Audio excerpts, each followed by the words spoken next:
সম্মানিত নেতৃবৃন্দ, সম্মানিত উপস্থিতি, আসসালামু আলাইকুম ওয়া রাহমাতুল্লাহি ওয়া বারাকাতুহু। আমি সর্বপ্রথমে বাংলাদেশের ইতিহাসে, রাজনৈতিক ইতিহাসে একজন নির্মোহ, নির্লোভ, দেশপ্রেমিক, চরিত্রবান, যার কোনো লোভ ছিল না, সেই নেতা যিনি বহুদলীয় গণতন্ত্রের প্রবর্তন করেছেন এবং মানুষের কথা বিবেচনা করে রাষ্ট্রকে একটি আধুনিক রাষ্ট্র হিসেবে জনগণের কাছে উপস্থাপনের জন্য সারা বিশ্বের মানুষের কাছে উপস্থাপন করার জন্য বাংলাদেশি জাতীয়তাবাদের ভিত্তি রচনা করেছিলেন। সেই শহীদ প্রেসিডেন্ট জিয়াউর রহমান সাহেবের আত্মার প্রতি মাগফিরাত কামনা করছি। আমি শুকরিয়া আদায় করতে চাই সর্বশক্তিমান আল্লাহর কাছে, আমাদেরকে সকল প্রতিকূলতার মধ্য দিয়ে আমরা আমাদের বাক স্বাধীনতা ফিরিয়ে পেয়েছি। বিগত 16-17 বছরে আমাদের যে সকল ভাইরা আত্মহতি দিয়েছে দেশমাতৃকার জন্য, স্বাধিকার অধিকার প্রতিষ্ঠার জন্য, গণতান্ত্রিক অধিকার প্রতিষ্ঠার জন্য, সেই সমস্ত ভাইদের আত্মার মাগফিরাত কামনা করছি। সম্মানিত সুধীবৃন্দ, আমরা যেখানে থাকি না কেন, যে পদেই থাকি না কেন, আমাদের একটা দায়িত্ব কর্তব্য আছে। সেই দায়িত্ব কর্তব্যের আলোকে আমরা যদি শহীদ প্রেসিডেন্ট জিয়াউর রহমানকে নেতা মানি, তার আদর্শ যদি ধারণ করি, তাহলে তার শাহাদাত বার্ষিকী একটু ভালোভাবে আমাদের করা উচিত বলে আমরা মনে করি। আমরা তার আত্মার প্রতি মাগফিরাত কামনা করব। পরবর্তীতে ইউনিয়ন বিএনপির সভাপতি, সেক্রেটারি সহ বিএনপির নেতৃবৃন্দের সাথে সংক্ষিপ্ত আকারে, সংক্ষিপ্ত পরিসরে আমরা এটা কি করতে পারি তার জন্য একটা সিদ্ধান্তমূলক সিদ্ধান্ত গ্রহণ করব। সকলের উপস্থিতিতে আসলে কোন সিদ্ধান্ত গ্রহণ করা যায় না। একটি পলিসি আমরা করব, যে পলিসির মাধ্যমে আমাদের রাজনীতিকে আমরা জনগণের দূরদূরায় পৌঁছে দিতে পারব। আমাদের চিন্তা চেতনা সকল কিছু জনগণ উপলব্ধি করবে, সেটি হবে আমাদের প্রকৃতপক্ষে রাজনীতি। আমি আপনাদের বলতে চাই, যদি দেখা যায় যে এই সভাপতি আছি, সভাপতি নাই, অনেক মানুষ আপনারা দুর্বল হয়ে যান, আপনাদের ইমানি শক্তি কম, যারা দুর্বল হয়ে এদিক ওদিক ছিটাছিটি করেন বা ছোটাছুটি করেন, তাদের আমার মনে হয় ইমানের ঘাটতি আছে, আল্লাহর প্রতি বিশ্বাস কম আছে, যে কারণে আপনারা দৌড়াদৌড়ি করছেন বা ছোটাছুটি করছেন। আমি আপনাদের অভয় দিয়েও কোনো লাভ নেই। আমার বক্তব্য হল, আমরা চলি সমপ্রাণে, কে আমাদের বাঁধবে, রইল যারা পিছন টানে, কাঁদবে তারা কাঁদবে। ওরে বেরু, তোমার কাছে নাই ভুবনের ভার, হালের কাছে মাঝি আছে, করবে খেয়া পার। একটা কথা মনে রাখবেন, শুধু 16 বছর নয়, 17 বছর নয়, জীবনের 47টি বছর এই রাজনীতির পিছনে আমার পরিবারের হক এই রাজনীতির পিছনে। আমরা এই বাড়িটি যখন মিটিং মিছিল চলছিল, বাইরে পুলিশের ভ্যান, পুলিশ ভ্যান প্রতিনিয়ত অপেক্ষা করত। অনেক কর্মী ভাইরা ভয়ে এই বাসার ভিতরে ঢুকতে পারেন নাই, বাইরে দাঁড়িয়ে থাকলে গ্রেফতার করে নিয়ে যেত। তখন আমার এই বাড়িটি আপনাদের জন্য সেফটি হিসেবে কাজ করেছে, যে কারণে আপনারা যখন চলে গেছেন, সেই আচরণ প্রশাসনিক ভাবে আমার সন্তানের উপর দিয়ে গেছে, আমার ঘরের রমণীর উপর দিয়ে গেছে, কত বাক বিতণ্ডা, কত তর্ক বিতর্ক প্রশাসনের সাথে করতে হয়েছে তা আপনারা কেউ জানেন না। হঠাৎ করে 16 বছর পরে কেউ যদি এখানে এসে বলে আমাকে নেতৃত্ব দিতে হবে, এটা আমার অধিকার, আমি আপনাদেরকে নিশ্চিত করে বলতে চাই, এই 47 বছরের একটা সেকেন্ডের জন্য রাজনীতি বাদ দিয়ে, কর্মীদের খোঁজখবর না নিয়ে রাজনীতি আমি করি নাই। সেই কারণে আজকে আপনাদের বলতে চাই, আপনাদের ভয় পাওয়ার কোনো কারণ নেই। আল্লাহ হতাশাগ্রস্ত হওয়ার জন্য নিষেধ করেছে যে আপনি এখন যেটা সামনে আছে সেটা পেলেন না, কিন্তু পরবর্তীতে আল্লাহ এসে আপনাকে ভালো কিছু দিতে পারে। সেই কারণে আপনার ইমানি শক্তি নিয়ে অপেক্ষা করতে হবে। আর যদি এক্ষণি চাই, আমি কিন্তু আপনাদের 5 তারিখের পরবর্তী একটা সভায় আপনাদেরকে বলেছিলাম যে আপনারা কি 5 বছরের ওষুধ খাবেন নাকি 5-6 মাস বা 7 মাসের ওষুধ খাবেন। যদি তাই হয়, আমাদের ভারপ্রাপ্ত চেয়ারম্যান জনাব তারেক রহমান তার যে নির্দেশনা, সেই নির্দেশনা অক্ষরে অক্ষরে পালন করুন।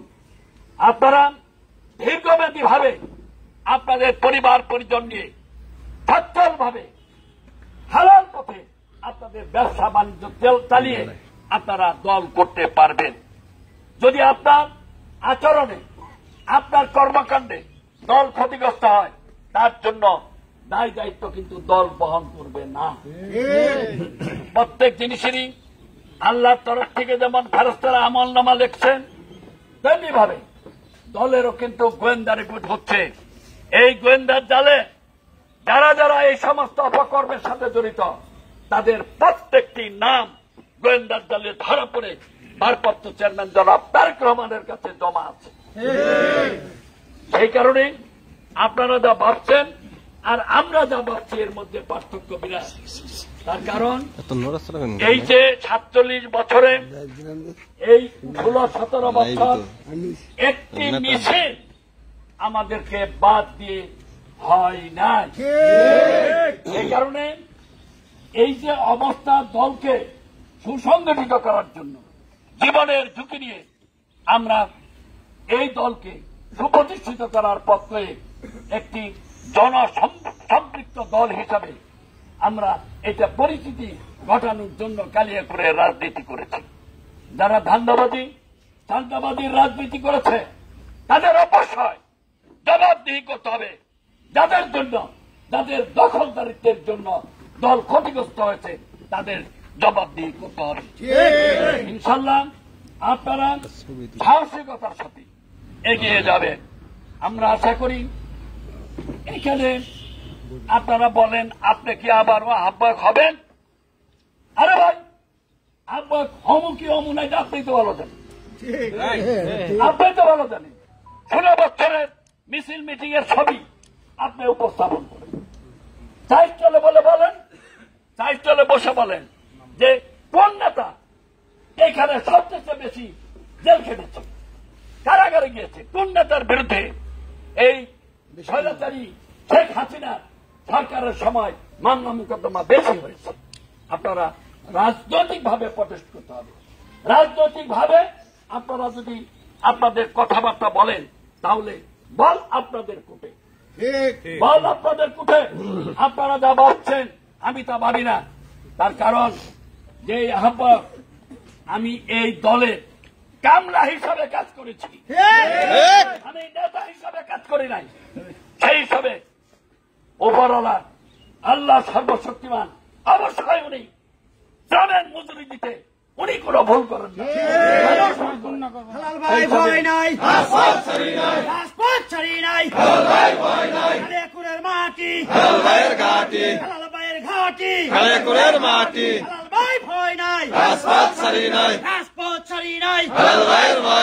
সংগ্রামী সাথী বন্ধুরা, তাই আপনাদের বলতে চাই, বিকল্প প্রত্যেক জায়গারই একটা বিকল্প থাকা দরকার। যাদের 16 বছরে, 17 বছরে আওয়ামী লীগের সাথে ব্যালেন্স করে তাদের ছবি আওয়ামী লীগের নেতৃবৃন্দের সাথে আমার হাজার হাজার ছবি আমি দেখাতে পারব, আপনারাও দেখাতে পারবেন। তারা এসে এই বিএনপির নেতৃত্ব আসবে, অসম্ভব হতে পারে না, কারণ দল তাদের কাছে সেই সমস্ত নেতৃবৃন্দের কাছে নিরাপদ নয়। যারা 16 বছর আন্দোলন সংগ্রামে রাজপথে ছিলেন তারাই নেতৃত্বে আসবে। আমি বলতে চাই, গুড বেটার বেস্ট, যদি আমার চেয়ে যদি বেস্ট হয় তার কাছে নেতৃত্ব ছেড়ে দিতে আমি প্রস্তুত। যদি আমার চেয়ে বেটার হয় আর যদি গুড হয়, আমি যদি বেটার হই, কোন অবস্থাতেই এটা দেওয়া যাবে না, দিলে দল ক্ষতিগ্রস্ত হবে। আমাদের দলের কাছে, সর্বোচ্চ ফোরামের কাছে আমরা আমাদের এই কথাগুলো তুলে ধরব। তুলে ধরার আগেই যেখানে আমাদের মাননীয় নেতা ভারপ্রাপ্ত চেয়ারম্যান জনাব তারেক রহমান বলেছেন যে যারা 16 বছরে আন্দোলন সংগ্রামে শ্রম দিয়েছে তাদের মাঝখান থেকে আলোচনার ভিত্তিতে তারপরে নেতৃত্ব বাছাই করতে হবে, এবং প্রত্যেকটা থানায় এই যে নেতৃত্ব বাছাই করছেন, প্রত্যেকটা থানায় কিন্তু স্কাইপের মাধ্যমে তারেক রহমান সাহেব, আমাদের ভারপ্রাপ্ত চেয়ারম্যান জনাব তারেক রহমান সাহেব নির্দেশনা দিয়ে দিচ্ছে। এখানে আপনাদের ভয়ের কারণ কি? আমি তো ভয় পাচ্ছি না, আপনারা ভয় পান কেন? সেই কারণে আপনাদেরকে বলি, আপনারা ধৈর্যের সাথে মোকাবেলা করেন। দল সবসময় নেতা থাকতে হবে এরকম ধরনের কোন ঘটনা না। নেতা হবেন একজন, আর সব সদস্য 2 জন হবেন, সভাপতি, সেক্রেটারি, সব সদস্য। এত আতঙ্ক কিসে, এত ভয় কিসে? আমরা তো বিএনপির আদর্শে বিশ্বাস করি, তাই না? হ্যাঁ, আমরা যদি ঐক্যবদ্ধ থাকি এখান থেকে কেউ কিছু করতে পারবে আমাদের? হ্যাঁ, কেউ কিছু করতে পারবে না। সেই কারণে আপনারা হতাশাগ্রস্ত হইন না, আর আমাকে জিজ্ঞাসা করার কোনো প্রয়োজন নাই। আর ধৈর্যের সাথে মোকাবেলা করুন, আল্লাহ আপনাদের জন্য ভালো কিছু বরাদ্দ করবেন ইনশাল্লাহ। এই আশাবাদ আমার আছে, এবং এই আশাবাদ আপনাদের কাছে ব্যক্ত। কারো বিরুদ্ধে বলার দরকার নাই। এখন দেখবেন ইমান হারার লোকগুলা বিভিন্ন সময় বিভিন্ন দিকে ছোটাছুটি করে। একটা খাঁচার পাখি, খাঁচাতে যখন পাখি থাকবে, তখন ওই পাখি যে দরজা থাকবে, একটা দরজার ওখানে যদি বিড়াল বসা থাকে, ওই পাখিটা বিভিন্ন জায়গায় সেফটির জন্য বিভিন্ন দিকে যাইতে থাকবে না? ওই রকম আজরালও যখন মানুষের দান কবজ করার জন্য আসবে, এই যে আকাম কোকাম এত টাকা দিচ্ছে আল্লাহ, সেটা মানুষের কল্যাণে ব্যয় না করে তারপর তার কল্যাণে ব্যয় করছে, মানুষের হক নষ্ট করছে, তাদের কিন্তু আসলে দান কবজ কঠিন অবস্থায়। লুমের গুঁড়া দিয়ে, প্রত্যেকটা লুমের গুঁড়া দিয়ে কিন্তু এখানে কিন্তু বেড়েতে থাকে, ঘাম বেড়েতে থাকে। ওই বিড়াল যেমন সামনে দাঁড়াইলে পাখি ইমরা যায় পলানোর চেষ্টা করে, ওরকম আজরাইল আসলেও কিন্তু তার আত্মা কিন্তু পলানোর জন্য চেষ্টা করে, কিন্তু সেই আত্মা কিন্তু পালিয়েও ক্ষমা পায় না, তাকে কিন্তু দান কবজ করে তারপরে নিয়ে যায়, বুঝছেন? সেই হিসাবে ছুটাছুটি যাই করেন, এটা আপনি দৌড়াদৌড়ি যাই করেন, আপনি কিন্তু আজরাইলের হাত থেকে বাঁচানো কঠিন। ভালো কাজ করলে আর ছোটাছুটি করতে হবে না ইনশাল্লাহ।